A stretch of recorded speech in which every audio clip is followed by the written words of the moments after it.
বাংলাদেশে কোটা সংস্কার আন্দোলনে সংহতি জানিয়েছে বিভিন্ন দেশে থাকা প্রবাসীরা। এই কারণে বিচারের সম্মুখীন হয়েছেন বিভিন্ন দেশে থাকা প্রবাসীরা। সংযুক্ত আরব আমিরাতে এ নিয়ে বিক্ষোভ করায় ৫৭ প্রবাসী বাংলাদেশিকে বিভিন্ন মেয়াদে কারাদণ্ড দেয় দেশটির আদালত। দেশটিতে কোনো ধরনের গণজমায়েত, মিছিল বা উস্কানিমূলক সমাবেশ করার বিষয়ে রয়েছে আইনানুগ নিষেধাজ্ঞা।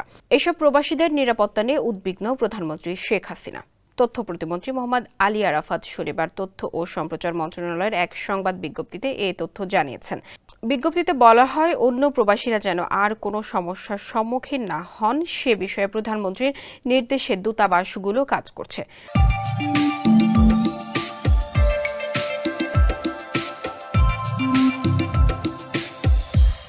সরকার প্রবাসীদের সুরক্ষা নিশ্চিত করার বিষয়ে বদ্ধপরিকর।